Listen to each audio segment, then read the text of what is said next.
지금 반짝 처음 듣고는 어떻게 반응할지 모르겠지만은 총선까지 5개월이면요 충분히 의견이 숙성돼요. 그랬을 때 실질적으로 어떤 효과가 날지는 다르고, 당대표 직속으로 특별위원회를 오늘 발족시키려. 더하기 빼기 해보면 결국은 빼기라고 보세요? 총선 전략적인 측면에서도? 저는 빼기라고 봅니다. 그러면 아예 그냥 아까 말씀드린 것처럼 경기도 다 편입시키든가, 인천은 어떻게 하고, 그 다음에 지방은 어떻게 하고요? 아 정말 김포는 솔직히 말하면 이제 생긴 모양새 봐도 사람들이 이거 너무 과한 거 아니냐는 얘기 나오잖아요. 저는 민주당이 이 판단이 선다 싶으면요 서울 근교에 실제로 생활권이 통합된 의정부, 부천, 광명 정도를 우리는 우선시해가지고 검토해보겠다, 이렇게 하면요 저는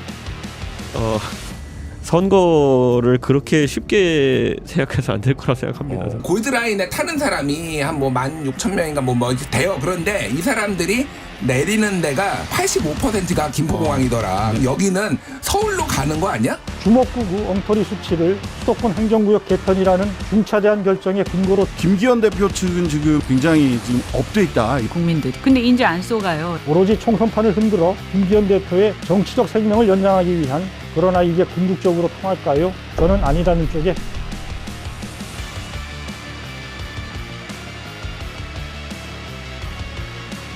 안녕하세요. 논설의 손원재입니다. 국민의힘이 제기한 김포 서울 편입론이 핫 이슈로 떠올랐습니다. 국민의힘은 내년 총선판을 흔들 히든 카드를 찾았다며 가속 페달을 밟고 있습니다. 당대표 직속으로 특별위원회를 오늘 발족시키려 합니다. 고양, 구리, 하남, 성남, 남양주, 의정부, 광명, 과천, 안양 등도 주민 뜻에 따라 서울 편입을 추진하겠다, 이런 의사도 공공연히 밝히고 있습니다. 이들 도시 인구를 모두 합하면 500만 명에 이릅니다. 서울 인근의 김포와 유사한 도시에서도 주민들이 뜻을 모아 오시면 우리 당은 적극 검토하도록 할 예정입니다. 국민의힘은 지난 10월 11일 서울 강서구청장 보궐선거 참패 뒤에 윤석열 대통령과 김기현 대표 책임론 공방에 휩싸였습니다. 김포 편입은 궁지에 몰린 김 대표가 꺼내든 반전용 카드라고 할 수 있습니다. 김 대표는 지금 자신이 기막힌 카드를 꺼내 들었다고 보는 것 같습니다. 야당 주도 이슈로 정권 심판론을 잠재우는 동시에 야당을 곤혹스런 처지로 몰아넣고 있다는 겁니다. 민주당 입장이 무엇인지 잘 모르겠습니다. 지금처럼 동문서답을 할 것이 아니라 찬성인지 반대인지 입장을 명확하게 밝히는 것이 도리라고 생각합니다. 그러나 과연 그 생각대로 착착 나아갈 수 있을까요? 정치적 득실만 놓고서도 당장의 이슈 몰이에는 성공했을지 몰라도 이후 실제 득표에는 별 도움이 안 되거나 마이너스가 될 수 있다, 이런 목소리가 여당 안에서도 나옵니다. 당장 수도권의 어떤 판세를 흔들었다, 이것만으로 총선에 유의미한 결과를 낼 거라고 생각하지 않고 훨씬 더 신중하게 접근해야 된다고 보고 있습니다. 더하기 빼기 해보면 결국은 빼기라고 보세요? 총선 전략적인 측면에서도? 저는 빼기라고 봅니다. 지금 반짝 처음 듣고는 어떻게 반응할지 모르겠지만은 총선까지 5개월이면요 충분히 의견이 숙성돼요. 그랬을 때 실질적으로 어떤 효과가 날지는 다르고, 왜 이런 지적을 내놓는지 그 근거에 대해서는 잠시 뒤 구체적으로 살펴보겠습니다. 그 전에 먼저 따져봐야 할 대목들이 있습니다. 첫째, 서울 편입 주장이 과연 얼마나 사실에 근거하고 있느냐 하는 점입니다. 둘째, 민생 향상에 얼마나 실질적 도움이 될 것이냐입니다. 셋째, 이런 식의 설익은 주장과 덜컥 추진이 과연 집권 여당으로서 온당하냐 하는 점입니다. 세 측면 모두 부정적으로 평가할 수밖에 없습니다. 총선 전략으로서 얼마나 파괴력이 있을지는 그 다음 문제입니다. 지금부터 하나하나 짚어보겠습니다. 먼저 김포 서울 편입 주장 자체가 그릇된 가정 위에 서 있다는 사실입니다. 국민의힘은 김포는 서울이랑 붙어 있습니다. 출퇴근도 81.5%를 서울에 하고 있지 않습니까? 인구나 구성 모든 이동이 이 서울로 향하고 있기 때문에 최우선적으로 서울 편입 대상이 된다, 이런 주장을 펴니다. 출퇴근 시간에 거의 다 지금 서울로 간다 하시는 거 아니겠습니까? 그러면 사실은 행정구역만 나눠져 있을 뿐이지 서울 문화권인데. 그러나 이런 주장 자체가 근거 없는 허위 정보에 해당합니다. 2020년 실시된 통계청 인구주택 총조사를 보면 경기도 전체에서 매일 서울로 통근 통학하는 인구는 125만 명 정도입니다. 시 군구별로는 고양시가 16만 3천여 명으로 가장 많았습니다. 이어 성남시, 부천시, 남양주시, 용인시, 안양시, 의정부시, 수원시, 광명시 순서였습니다. 정작 김포시는 6만 명으로 경기도 31개 기초 단체 가운데 10번째였습니다. 지자체 인구 대비 통군 통학자 비율도 광명시가 1위였고 김포시는 훨씬 낮았습니다. 광명, 하남, 가천, 구리시 등이 5명 중 1명이 서울 생활권인 반면 김포시는 8, 9명 중 1명만이 서울을 정기적으로 오가는 인원임을 말해줍니다. 85%가 어떤 식으로 나왔냐면은 골드라인에 타는 사람이 한 뭐 16,000명인가 뭐 돼요. 그런데 이 사람들이 내리는 데가 85%가 김포공항이더라. 여기는 서울로 가는 거 아니야?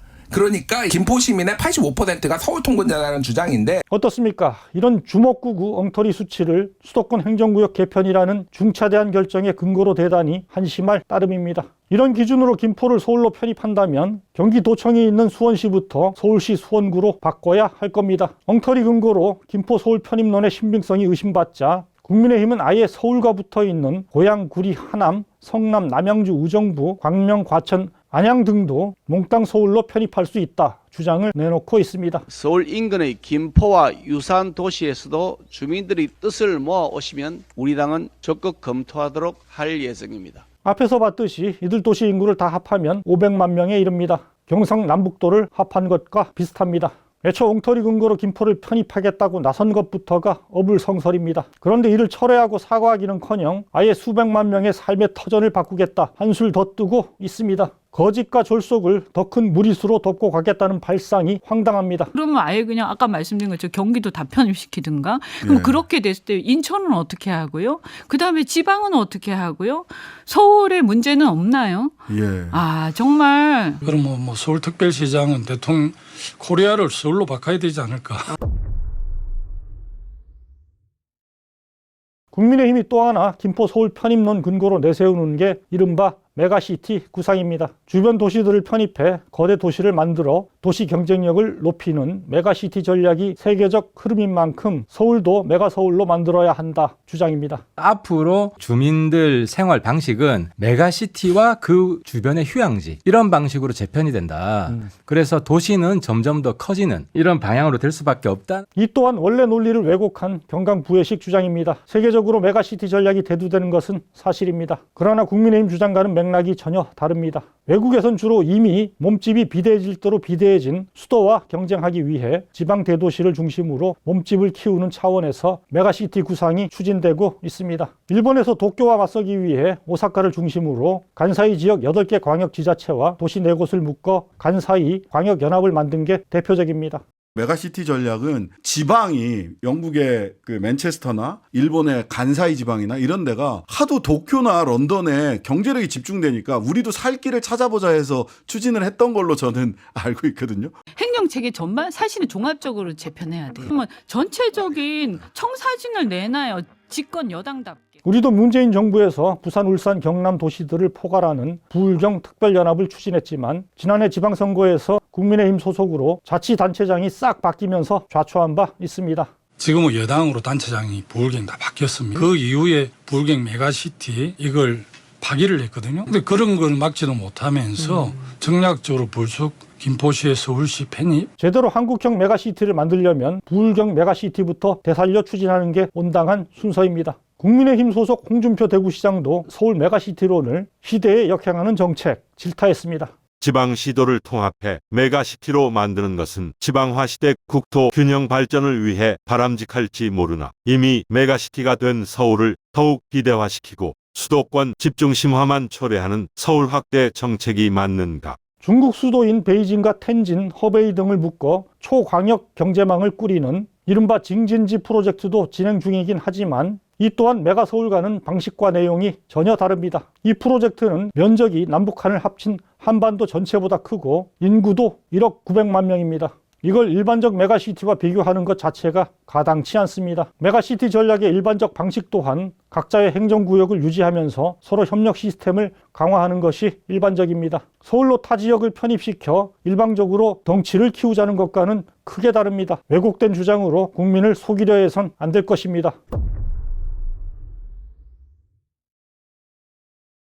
김포 등의 서울 편입이 실제 지역 민생 문제 해결에 도움이 될 것인지도 불분명합니다. 김포의 가장 큰 민원은 교통 문제 해결입니다. 이번 논란이 시작된 것도 김포와 서울을 연결하는 골드라인 경전철의 가공할 혼잡 때문입니다. 골병 라인이라고 그러잖아요. 네, 그 출퇴근하시는 분들 정말 힘들잖아요. 만약 서울시로 편입이 되면은 서울시에서 뭔가 출퇴근 수단을 좀 더 마련해주지 않을까, 뭔가 정책이 개선되지 않을까 이런 기대인데요. 그러나 서울 편입된 실제로는 교통지역 해결이 더욱 꼬일 수 있다 반론도 많습니다. 김포 같은 데도 5호선, 9호선 연장 같은 것들이 중요하거든요. 그런데 대부분의 이제 서울 근교권의 교통 프로젝트 같은 경우에는 광역 교통망 확충이라고 해서 국비 7에 12.3 정도의 비용으로 추진됩니다. 근데 서울시 계내에서 벌어지는 모든 뭐 경전철이든 뭐든 이런 거는요 12.6 국비 4. 그렇다 보니까 이런 게 굉장히 경쟁력이 떨어질 수 있다. 그럼 김포 시민들한테 물어볼 거는 서울에 들어가는 대신 여러 가지 광역 교통 확충이 있어가지고 늦어지거나 페널티를 받을 수 있는 분이 뭐 있다는 거 아느냐. 세심한 조사가 있어야지 나중에 표심이 나오는 거거든요. 만약에 서울이 되잖아요, 김포가. 그러면 서울시에서 돈을 거의 다 내야 돼요. 무슨 얘기냐?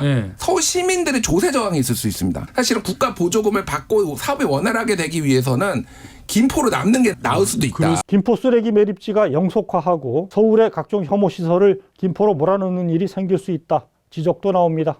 아마 그런 혐오 시설을 대거 김포로 갖다 놓으려고 하는 숨은 의도도 있지 않는가. 이런 문제는 김포 이외의 다른 인접 도시들이 편입될 경우에도 비슷하게 불거질 수 있습니다. 서울 편입이 서울과 근접한 일부 땅 주인들에겐 부동산값 상승 등 호재가 될지 몰라도 지역에 뿌리를 내린 주민들에겐 뜻하지 않은 곤경을 불러올 수도 있다는 겁니다. 결국 섣부른 서울 편입 추진은 주민 내부 갈등, 너는 들어가고 나는 왜 빠지느냐 식의 인접 도시 간 갈등, 편입된 지역과 재정을 나눠 써야 하는 서울 자치구 주민의 반발 등 삼중의 갈등과 분열을 초래할 가능성이 큽니다.